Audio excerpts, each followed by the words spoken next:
गौसे आज़म का नाम है। अल्हम्दुलिल्लाह हमारी निस्बत से इससे जुड़ी हुई है कि अल्लाह के फज़ल से अल्लाह रसूल के नाम के बाद हमारे माँ-बाप ने हमें गौसे का नाम सिखाया है और अल्हम्दुलिल्लाह हमें फख्र है इस बात पर। हम इस बात पे फख्र करते हैं कि हम आखिरी नबी की उम्मती हैं और अल्लाह ने हमें सिलसिले क़ादरिया फरमाया है। कोई सिलसिला छोटा नहीं, कोई सिलसिला हक़ीक़ नहीं, लेकिन सरकार गौसे आज़म है, वलियों का सुल्तान है, जिसे दुनिया गौसे आज़म कहती है, मुर्दों को जिंदा करते हैं जिसे गौसे आज़म कहती है। सरकार गौसे रज़ी अल्लाह तआला शान बड़ी अजीम शान है। बस इतना समझने की बात है कि अल्लाह रब्बुल इज़्ज़त ने मुस्तफ़ा जाने रहमत को बेसाया पैदा किया है। हुज़ूर अकरम सल्लल्लाहु अलैहि वसल्लम आया नहीं था, ज़मीन पर हुज़ूर का साया नहीं पड़ता था। इमाम अहले सुन्नत ने बहुत तफसील के साथ अपने रिसाले में इसको वाज़ेह फरमाया है। लेकिन ये भी हमारा अक़ीदा है मुस्तफ़ा जाने रहमत के तने पे साया का साया अगर सदियों के बाद अगर दुनिया में आता है तो उस साया को दुनिया शेख अब्दुल कादिर जिलानी के नाम से जानती है। मेरे इमाम ने मुस्तफ़ा के तने पे साया का साया देखा, मुस्तफ़ा के तने पे साया का साया देखा। जिसने देखा मेरी जान जलवाए ज़ेबा तेरा, जिसने देखा मेरी जान जलवाए ज़ेबा तेरा, और नबवी ज़िल अलवी बुर्ज बतूली मंजिल हसनी चाँद उससे उजाला तेरा, नबवी अलवी वस्ल बतूली गुलशन हसनी फूल हुसैन महकना तेरा, हसनी फूल हुसैनी है महकना तेरा। और तू हुसैनी हसनी क्यों ना मुहम्मदी हो, ऐ खिज़र मजमे महरैर रहमा तेरा। एक खास बात गौसे आज़म की सरकार गौसे फरमाते हैं जहाँ मेरे नाना जान मोहम्मद रसूलुल्लाह ने कदम रखा, मैंने वहाँ सिवाय नबूवत की मंजिल। इसीलिए मेरे इमाम कहते हैं उलूहियत की अहमद न पाई। ये है मन पे गौसे आज़म का अंदाज। यकीनन आप समझ के बंगाल वाले उर्दू कोई जाने लेकिन इश्क सब जानते हैं। क्या कहा उलूहियत की अहमद ने न पाई, नबूवत ही से तू आतिल है या गौस, नबूवत ही से तू आतिल है या गौस। सहाबियत फिर ताबईयत फिर आगे कादरी मंजिल है या गौस। और ताबईन में भी फिर थोड़ा सा अलग बयान कहते हैं हजारों ताबई से फुजूतर, ये तबका मुजमलन हासिल है या गौस। कहते हैं हर वली किसी न किसी नबी के कदम पर होता है। कोई खलीलुल्लाह के कदम पर, कोई नजीउल्लाह के कदम पर, कोई कलीमुल्लाह के कदम पर, कोई कलिमतुल्लाह हज़रत मसीहुल्लाह के कदम पर। लेकिन फरमाते हैं मैं हबीबुल्लाह मुहम्मदुर रसूलुल्लाह कदम पर। इसीलिए आप जो चीजें बतौरे मौजिज़ा रसूलुल्लाह की जिंदगी में देखेंगे, हुजूर की सीरत में देखेंगे, उसको बतौरे करामत सरकार गौसियत की जिंदगी में आपको वो अक्सर रसूल सल्लल्लाहु अलैहि वसल्लम साये मुस्तफा की हैसियत से नजर आएगी। मैं आपको चंद मिसालें देता हूं। वक्त होता तो बात तफसील लेकिन इशारा देकर अपनी बात करता हूं। समझो गौसे पाक। कुछ लोग गौसे आज़म की अज़मत का मजाक उड़ा। याद रखें एक सदी से हुजूर की अज़मत का मजाक उड़ाते रहे और अब जबकि दुनिया ने पलटा खाया और दुनिया की बहुत सारी हुकूमतें अब वहाबियत की तरफ से कुछ मुंह फेरने लगी, तो अज़मत रिसालत के बाद दूसरे लोग भी करने लगे।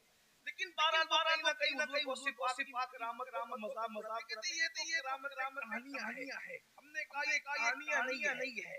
असल बात है कि कुरान खुद बुनियादी फराहम करता है कि करामतों का वजूद है। मैं सिर्फ एक मिसाल देता हूं कि बात आगे बढ़ाते बात आपको समझ में आए। कौन नहीं जानता सूरत नमल के हवाले से कि जब बिल्कीस लगाने की बात आई तो हज़रत सुलेमान अलैहिस्सलाम ने अपने दिल में कहा बिल्किस का तख्त कौन लाएगा? जो जानता वो जानता, जो नहीं जानता वो कान के सुन ले। करामतों की बुनियाद हमारा अकीदा है। कुरान हर चीज की बुनियाद हम करता है। तिबयान लिकुल्लि शै, हर चीज का बयान कुरान में है। वला इल्ला बिल कुरान में बयान कर दिया है। जो जालिम करामत कुरान में नहीं है वो सूरह मरियम करके पढ़े। जो करामत कुरान में नहीं है वो सूरह यासीन उठा करके पढ़े। लेकिन ये भी कहूं कुरान छोटी बात को बुनियाद के रख देता है। बड़ा तुम प्रयास कर लो। मिसाल के तौर पे मिलाद हज़रत ईसा ने बयान किया, मिलाद मरियम बयान किया, लेकिन मिलाद मोहम्मद रसूलुल्लाह उस अंदाज से बयान नहीं किया जिस अंदाज से मिलाद मरियम और मिलाद ईसा बयान क्यों? ताकि बुनियाद मिल जाए। जब वली की मिलाद बयान हो सकती है और उनके बेटे नबी कलीमुल्लाह की मिलाद बयान हो सकती है तो फिर जो अल्लाह का महबूब जामे कायनात करके आया है उनकी मिलाद बयान नहीं हो सकती। ये अकल की बात कोई मिलाद मरियम बयान होगी, लेकिन मिलाद मुस्तफा नहीं कुरान में नहीं। बंदे जब मिलाद मरियम बयान हो रही, नज़र मानने से लेकर होने तक कुरान दादी सब कुरान बयान कर रहा है। हालांकि हज़रत ईसा की मिलाद यहाँ बयान हुई कि माँ के दर्द कुरान ने बयान कर दिया। नहीं बयान किया कुरान ने मिलाद मैंने मिलाद ईसा मौजूद तो फिर जाने ईसा तुम्हारे हाल पे छोड़ दिए। बात समझ में आती है। हां अब आप तवज्जो फरमाए तो तख्त बिल्किस मंगाने की बात हुई। एक जिन्नात ऊपर खड़ा हुआ, जिन खड़ा हुआ उसने कहा मैं लाऊंगा बिल्किस। महफिल कहां सजी है? मुल्क के शाम में। तख्त बिल्किस कहां है? यमन में। वो कहता मैं लाऊंगा टाइम में जितने बने मैं आपकी मुकम्मल ले आऊंगा। ये जिन्नात की ताकत है। जिन्नात को ताकत होती है। हज़रत सुलेमान ने कहा नहीं मुझे और जल्दी चाहिए। नबी की नबू की बरकत से वली की विलायत जाहिर होती है। ये तो सुलेमान अलैहिस्सलाम के एक उम्मती खड़े हुए आस से बरखिया। उन्होंने कहा सरकार मैं लाऊंगा। तुम कितने वक्त में जिन्नात ताकत से आधे लाने की बात कर रहा है। और हज़रत आसिफ जो वली है हज़रत सुलेमान अलैहिस्सलाम की उम्मत के, वो उम्मत सुलेमान में जो वली है वो कहते हैं मैं लाऊंगा कितने वक्त में काला छप हासिल कर लूंगा, छप्पे ले आऊंगा। अब मैं आपसे पूछना चाहता हूं कुरान को मानकर मुसलमान हुए हो और कुरान ये कोई मुसलमान होता है तो बताओ आसिफ किया पलक के झपके बिल्किस ला रहे हैं, ला करके चुके हैं, हासिल चुके हैं। अल्लाह अकबर मुझे जब हज़रत सुलेमान की उम्मत वली की ताकत करके आया है तो जाने सुलेमान मोहम्मद रसूलुल्लाह की उम्मत के वली की ताकत क्या होगा। और वो सिर्फ उम्मती है, औलाद सुलेमान नहीं है, और सिर्फ उम्मती भी है और नबी की बेटा भी।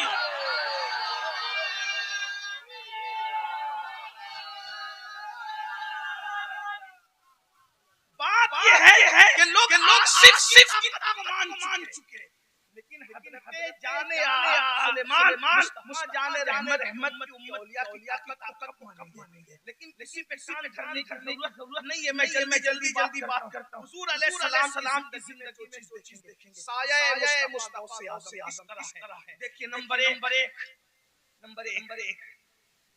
हुजूर आमद से पहले सरकार की आमद के डंके अंबिया बजाते रहे। वो आने वाले मिलाद में आपने सुना होगा। बल्कि हमारे दादा मुर्शिद हुजूर बयान है रसूल उन्हीं का तो सुनाने आए हैं, उन्हीं के आने की खुशियां मनाने आए हैं। तो चाहेंगे जिसे चाहेंगे ये उसे देंगे। करीब है ये खजाने लाने आए हैं। हर नबी आते थे अल्लाह एक है, कहते थे अल्लाह आने वाला है। आखिरी नबी आने वाला है, आखिरी नबी आने वाला वाला है, आखिरी नबी आने वाला है। अल्लाहु अकबर। वो दुआए खलील बनकर आए, वो नबी ने मसीहा बनकर आए, वो अपनी अम्मी का खाब बनकर आए। ये क्या है? हुजूर की शान है। अब तफसील बहुत नहीं कही जा सकती। आप देख ले, उलमा से सुन ले, हुजूर की आमद से पहले हर नबी डंके बजा रहा है। वो आने वाले हैं, वो आने वाले हैं, वो आने वाले हैं। अब इसको साया मुस्तफा में आज़म जिंदगी में देखे। उस पाक की विलादत से पहले औलिया डंके बजाते हैं। वो आने वाले हैं, वो आने वाले हैं, वो आने वाले हैं। अल्लाहु अकबर। इमाम जाफर सादिक वो आने वाले हैं। अल्लाहु अकबर। इमाम जाफर सादिक वो आने वाले हैं। जुनैद बगदादी कहने वो आने वाले हैं। हसन बसरी कहने वो आने वाले हैं। अल्लाहु अकबर। बायजीद बस्तामी कहने वो आने वाले हैं। और किस शान से फरमाया, वो आएगा वलियों सुल्तान बनकर और कहेगा कि अल्लाह रब्बे कुल्ले वली मेरा हर वली की गर्दन है, सारे वली उसके लिए गर्दनों को झुका देंगे।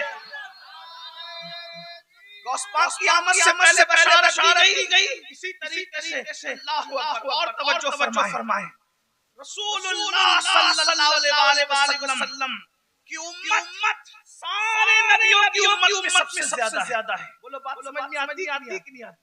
इस पर मैं कादरियों को सुन्नियों को नहीं कहूंगा कि बोलो सुभान अल्लाह, इसलिए कि आशिक आसपास के नाम पर मुर्द बोलते हैं। बंगाल वालों अगर चुप रहो तो फिर मुकम्मल हो जानी खत्म होनी चाहिए। और अगर सुनना चाहते हैं तो फिर ऐसे बुजुर्ग बात से नहीं सुनी जाती।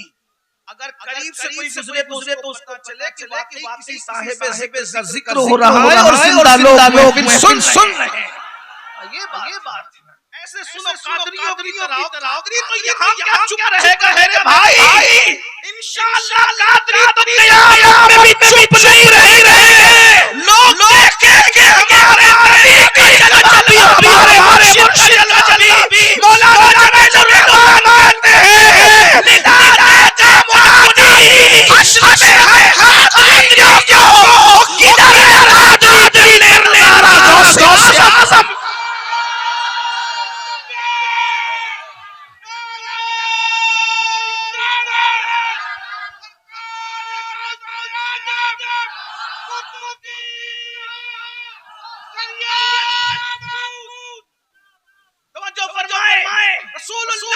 सबसे ज्यादा तमाम अंबिया में फरमाते हैं 80 सफ़े होंगे तमाम अंबिया किराम की मिलाकर अकेले 40 सफ़े मुस्तफा जाने रहमत होगी। अल्लाहु अकबर। अंदाज़ा फरमाए बल्कि यहाँ मैं फरमाया 120 सफ़े होंगी, 40 और अंबिया की होगी और 80 सफ़े मुस्तफा जाने रहमत की उम्मत की होगी। यानी सबसे ज्यादा उम्मत के होंगे हमारे आका। किसके होंगे? हमारे आका। विलायत की कायनात में देख ले सबसे ज्यादा मुरीद किसके हुए?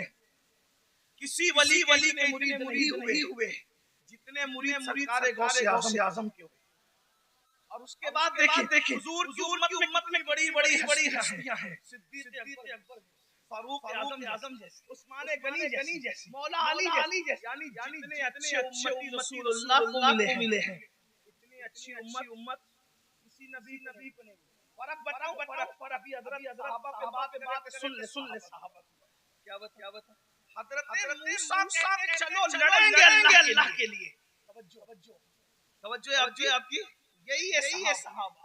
हज़रत मूसा अपने साथ से चलो लड़ेंगे अल्लाह के लिए। कुरान शरीफ है। हज़रत मूसा की कौम ने क्या जवाब दिया? मूसा आप लड़ो और आप खुदा लड़ो, हम तो बैठकर तमाशा देखेंगे। ये कौन है? ये कौम मूसा है, ये असहाब मूसा है। हज़रत मूसा की कौन से लोग हैं? लेकिन सुनो, अब बद्र में हुजूर लोगों को रोकते हैं।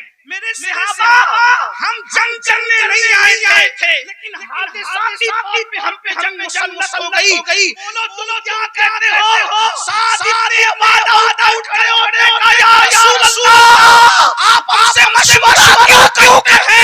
हम कौम मूसा नहीं है ये कहे कि तू लड़ा खुदा ना, हम तो आपके गुलाम हैं। जब खून के कतरा मौजूद है मेरे आला गुमार भी है।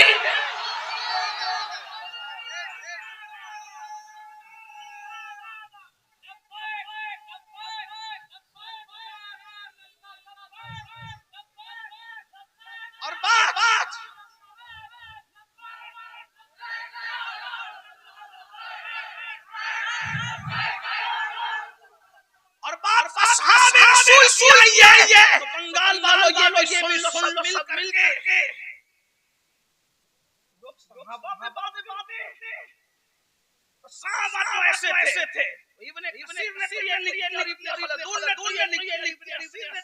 लिख दिया मैंने कहा सहाबा से थे हमें इब्ने कसीर से समझने की जरूरत नहीं है इब्ने कसीर से समझ जरूरत है क्यों असीर और कसीर को उठाया जाएगा जब हमें कुरान और हदीस वजाहत नहीं मिलेगी जिनके बारे में कुरान कह चुका वकुल्लुम वअदल्लाहुल हुस्ना हमने उनसे जन्नत का वादा कर लिया है अल्लाह जन्नत का वादा करे और मुल्ला तू फजर में डंडी मारता है और कहते हैं सहाबा ऐसे थे बता तेरी बात माने कि अल्लाह की माने अल्लाह कहता है वकुल्लुम